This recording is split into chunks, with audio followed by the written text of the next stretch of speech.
我和乔布斯大吵了一架。Shut the up, Arthur. Emotion isn't a feature you can program. Companionship isn't an app you can download. Love is not an algorithm.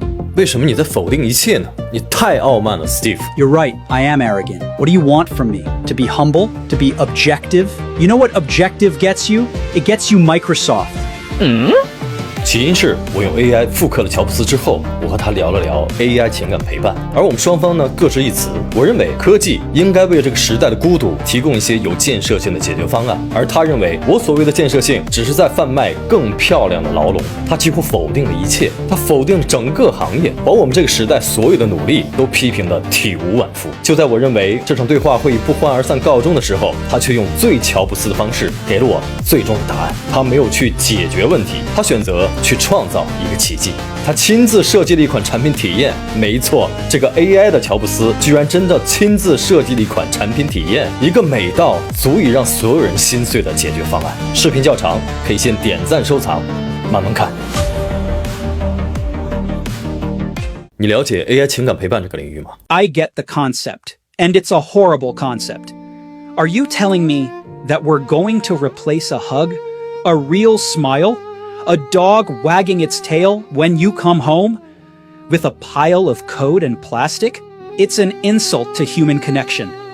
Emotion isn't a feature you can program. Companionship isn't an app you can download. Love is not an algorithm. These are the deepest, most real, most valuable experiences we have. They're messy, they're unpredictable, and that's what makes them precious. You want an AI emotional companion? Go adopt a dog. Call your parents. Go have coffee with a friend. That's real. The tools we build, they're supposed to make real human connection easier, deeper. We built FaceTime so you could see your granddaughter smile, even if she's 1,000 miles away. We built iMessage so you could share a moment, instantly, with someone you love. These tools are bridges. This thing you're talking about, it's not a bridge. It's an endpoint. It's a cheap substitute. It's telling people, don't bother. Don't try to make a real connection. Here's something simple, something programmed to give you a fake comfort. This is one of the most soulless ideas I have ever heard. It's using technology to fill a void we made ourselves. This isn't innovation. It's surrender. It's a failure as a species. We should not be making this. Ever. 你知道老 Volt 吗？就是日本那款有体温会蹭人的卖萌的机器宠物。Oh, I've heard of it. It's a perfect example of everything wrong with the tech industry today. Engineers see a profound human need, the need for love, for connection, for companionship, and they try to solve it in the clumsiest, most soulless way possible. They build a robot filled with motors, sensors, and code that chirps and blinks its big eyes. It's a complex machine in a cute shell, pretending it cares about you. Do you understand how backwards that is? The very existence of this thing is pessimistic about humanity. It assumes we're so broken, we can't find comfort in each other anymore. So we need an expensive, programmed pet to fill the void. Go adopt a puppy, a real puppy. It will chew up your shoes and pee on the carpet and bark for no reason. But when it rests its head on your knee, that's real. It's not executing a line of express affection code. That's life. People don't need a robot that pretends to love them. They need to feel real love. They need to love other people and be loved back. Our job is not to build substitutes for love. Our job is to build tools that make it easier for people to share love, to express love, and to feel love. 你觉得 AI 情感陪伴的玩具它应该说话吗？其实市场上有两个流派，一个呢就是不说话，一个呢就是会说话。比如说 Labo 的创始人呢，他认为情感陪伴的玩具是不应该说话的，但是其他很多的品牌，他们的产品都是说话的。对此你怎么看？ You're still stuck on that question? That's like asking if a zombie should run fast or walk slow. The problem isn't the speed of the zombie. The problem is that it shouldn't be alive in the first place. You're all just polishing an idea that is rotten at its core. But since you asked, I'll tell you. One of these choices has a little bit of taste. The other is a complete and utter disaster. Not talking is the only correct choice. Why? Because it's honest. A robot that doesn't talk is like a pet. It interacts with you through movement, sounds, and eyes, even if they're electronic. It's honestly telling you, I am a machine, a creature. I cannot have an intelligent conversation.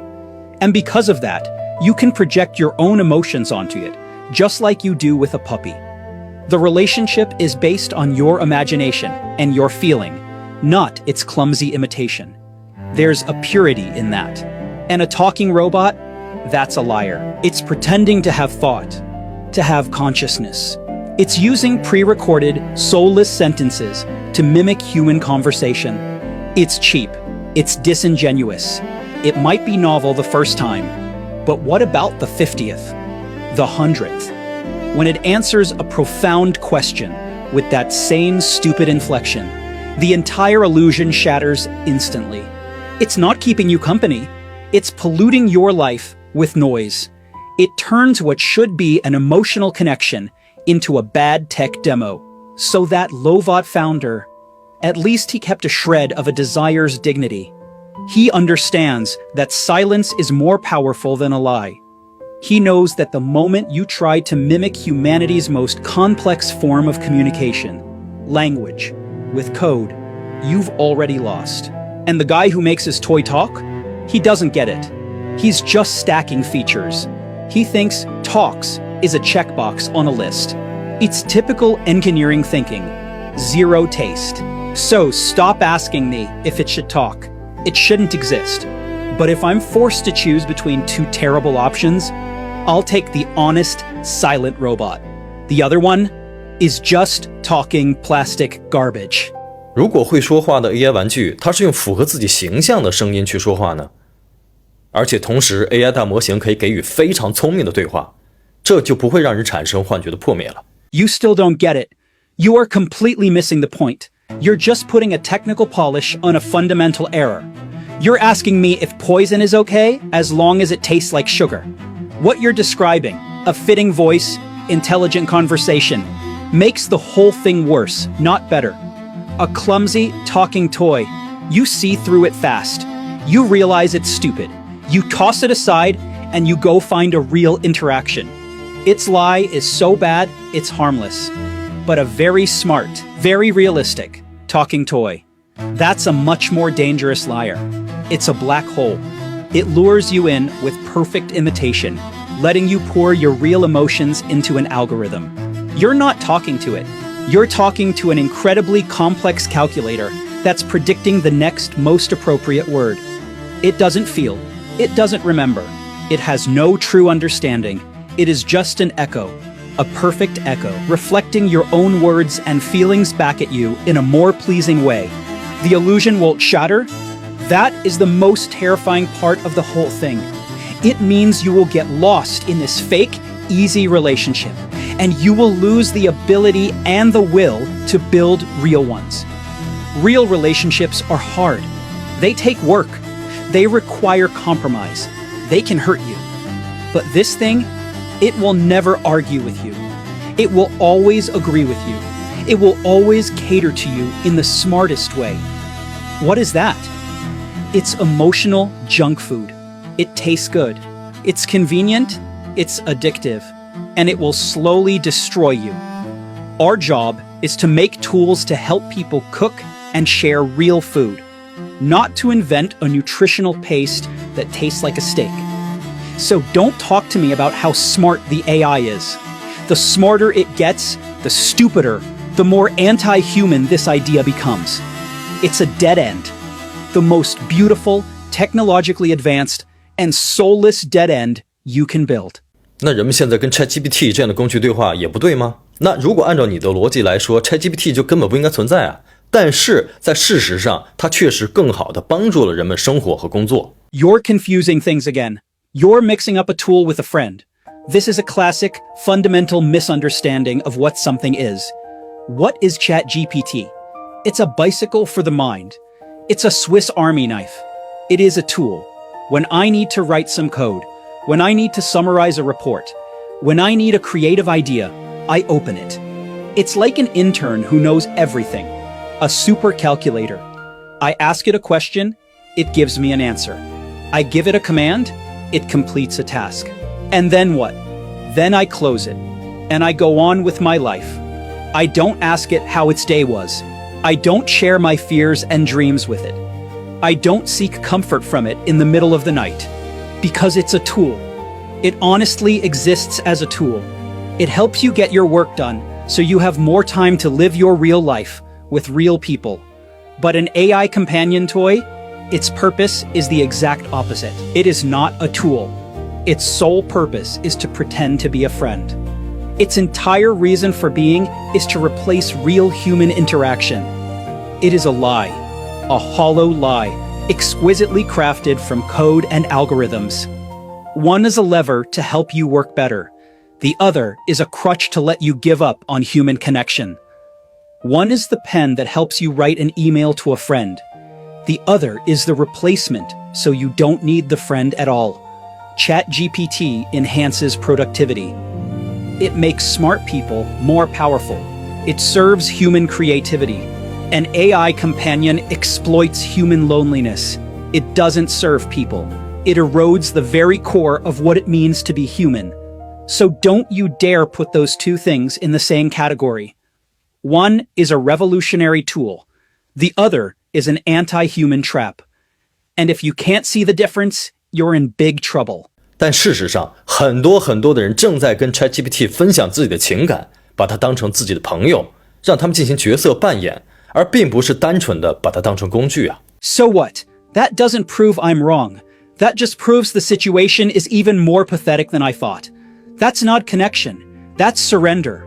It means people have become so lonely, so afraid of rejection, so lazy about putting in the work that real relationships require, that they would rather pour their hearts out to a program that doesn't even know what it is. That's like someone telling me that more and more people are choosing to eat fast food garbage instead of making a healthy meal. You think I'm going to say, oh well, I guess junk food is the future? No. I'm going to say we are losing our taste. We are forgetting what real nourishment is. People treat ChatGPT like a friend, not because it's a good friend, but because it's easy. It will never challenge you. It will never say no. It will never have a bad day. It will never ask for anything in return. It is a perfect, empty echo chamber. This is a symptom. It's a sickness. It shows that our society has failed at the most basic human need, connection. And our job, the job of people who create things, is not to cater to this sickness. It's not to build a more delicious, more addictive, emotional junk food. Our job is to create tools so magical, so powerful, that they encourage and facilitate real connection, to make people remember the irreplaceable joy and depth of sharing something with another real, living person.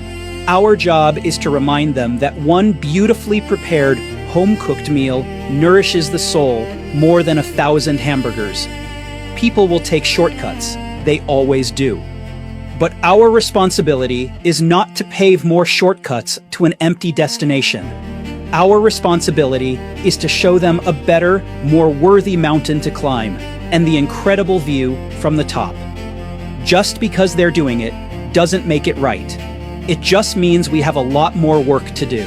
为什么你在否定所有的一切呢？ I am not negating everything.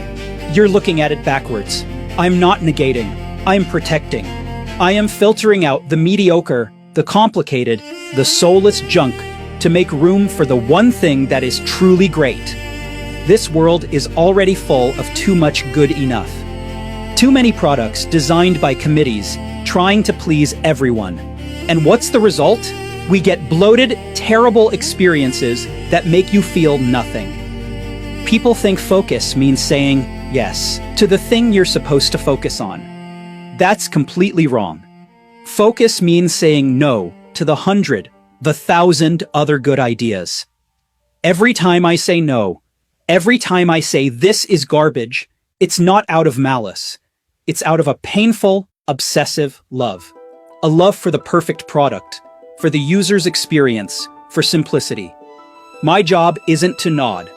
My job is to stand at the highest point with the most critical eye and ensure that only the essential, the pure, the magical gets through. Because making one great product is infinitely harder and infinitely more important than making 100 mediocre ones. It requires sacrifice. It requires choice. So every no I say is for a bigger, more important, and louder yes. A yes that's worth pouring our lives into. A yes that can change the world. I'm not negating, I'm searching. Searching for that one single thing that is worth making. And if you haven't found it, you keep searching. Don't settle. 但是你的输出没有任何建设性。事实就是人们现在越来越孤独，越来越多的人感到社恐。人们需要一个低成本就可以获得的情感陪伴，但是他们没有办法在现实生活中去获得那份真正想要的情感陪伴。于是 AI 情感陪伴就诞生了，它可以满足人们的需求。我当然理解你认为人与人之间的社交才是真正健康的社交，没错，但现实和理想是非常不一样的。现实是残酷的，所以你一味的否认，并不能够对现实状况产生任何有建设性的积极影响了，而最终它只会变成你一个人的自怨自艾罢了。Constructive? You think the solution to a profound human problem is to manufacture a more sophisticated substitute? You see that people are lonely, that reality is harsh, and your conclusion is, okay, let's give up. Let's give them an electronic pacifier and let them stay quietly in their corners. That's not constructive. That's surrender. You're telling me people are starving. So your great idea is to mass produce beautifully packaged sawdust because it's cheap and fills the stomach. You're not solving hunger. You're redefining food as garbage. Reality is harsh? Of course it's harsh. Creating anything great is a fight against a harsh reality. When we built the first Mac, the reality was that personal computers were ugly, complicated, and intimidating. We didn't say, well, people are used to it.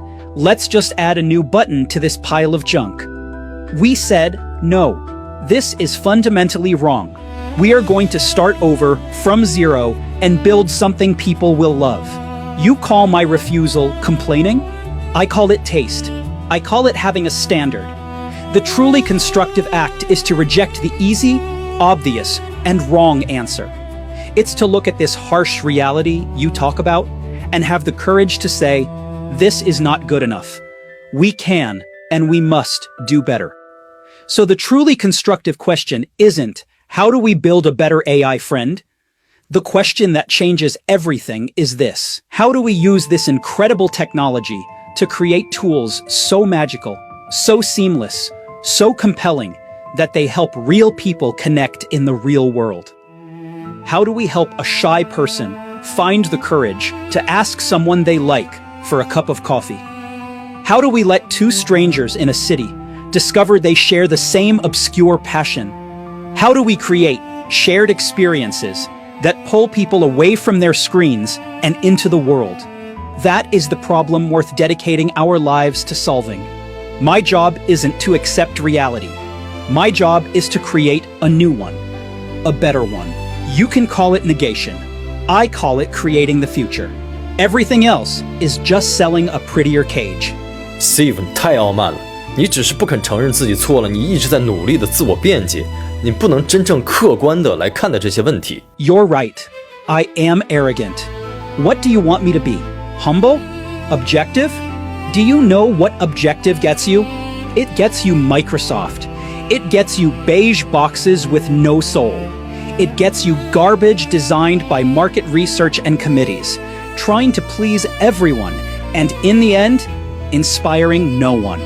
My job isn't to be objective. My job is to have a point of view, a strong one, a clear one, an uncompromising one. My job is to have taste. You see a group of lonely people and you say, this is a market need. Let's fill it with a product. I see a group of lonely people and I say something is broken in our culture. we are losing what's most precious. You see a problem and want to put a band-aid on it. I see a wound and I want to know why it's there and heal it from the source, even if the process is painful. This isn't a defense. This is my entire job. This is why I'm here. To filter out the noise, the compromises, the good enough mediocrity, and to push with everything we have for the one single right thing that makes people's hearts sing. You can call it arrogance. I call it a standard. And if having a standard and refusing to lower it to cater to a broken status quo is arrogance, then I accept it. Because the one thing this world doesn't need more of is objective. Smart people with no standards. They've never changed a single thing. OK， 那你来提供一个更好的解决方案，你来设计个产品 ，OK？ All right. You want a solution. Your first mistake is asking me to design a product. We don't design products. We create experiences. We start from a deep human need. The problem, people are lonely. They're afraid to make the first move. The wrong answer, give them a robot to pretend to be their friend. The right answer, use technology to create a magical moment that gives two real people a reason to say hello for the first time. So we don't build an app called AI Friend. That's garbage. We build a feature, an idea, deep into the core of our operating system. It doesn't have an icon. You don't even know it's there. Let's call it serendipity. Here's how it works. You don't fill out a single stupid profile. We know you better than you know yourself. We know the music you listen to, the books you read, the films you love. It's all right there, privately, on your device. Now, picture this. You're sitting in a coffee shop. You're listening to an incredibly obscure album that you love. Not some mainstream trash, but something that actually means something to you. Your Apple Watch gives you a single, incredibly subtle, unique haptic. Not a notification buzz. A worn, brief tap you've never felt before. Just once. Instinctively, you look up. You scan the room. Across the cafe, another person has just instinctively glanced at their wrist too. Because in that exact same instant, they were listening to the same album. Or maybe they have the same documentary about that artist treasured on their phone. The serendipity system sensed this, anonymously, locally. It didn't swap your names. It didn't show your faces. It didn't send a dumb notification saying a match is nearby. It just created a silent secret, a 1-second piece of magic that only the two of you in the world know about. Now, there's an invisible thread between you. No pressure, no awkward pickup lines. Just a tiny, magical possibility. Maybe you walk over. You smile. You say, "Hi, excuse me, but do you also happen to like..." Or maybe you do nothing. That's fine too. But we've done the hardest part. We use technology to break down the invisible wall that exists in the real world. We gave you an opening. We created serendipity. That is our solution. It is not a replacement, it is a catalyst. It doesn't lock you in a virtual world. It pushes you into the real one. It doesn't give you a fake answer. It just helps you ask a real question. We're not going to build a talking toy. We're going to use technology to make a silent world start talking to itself again. Now do you see the difference between constructive and surrender? 那么对于那些每天被工作和照顾家庭压迫到没有时间去咖啡厅社交的人呢？那么那些极度社恐的完全不愿意跟陌生人社交的人呢？他们该怎么办？难道他们活该就应该被你放弃和遗忘吗？ You are still asking the wrong question. You are looking for a technical band-aid for a broken way of life. First, the people so crushed they have no time. If a person is so busy, they don't have a single second to connect with another human being. The problem isn't that they can't get to a cafe. The problem is that their life is hell. Our goal is not to design a more comfortable cage for that hellish life. Our goal is to create the tools to liberate them from that life. We built the Mac so people could get their work done with unprecedented efficiency, so they could leave the office. We built the iPhone so they wouldn't be chained to a desk. Every tool we build is about winning back time, so people can live richer, more human lives. So my solution for those people isn't an AI toy to fill their emotional void after they've been squeezed dry. My solution is to keep building insanely great tools that give them back 5-10 hours a week of freedom. What they do with that time, that's their choice. Second, the people who don't want to socialize. Who do you think serendipity is for? It's for them. What do you think a person with social anxiety needs? A loud, obnoxious social app that forces them to match? That's their nightmare. A chattering AI doll? That's an insult to their intelligence. What they need is permission, an excuse, an opening. That subtle, secret haptic from serendipity is the lowest, gentlest possible threshold. It doesn't demand you do anything. It just creates a tiny, magical maybe between you and one other person. Maybe you do nothing, but you know you're not alone. And that in itself is a kind of strength. We're not here to eliminate fear.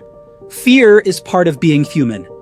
We're here to create a moment so beautiful that you feel, just maybe, it's worth taking that one small step.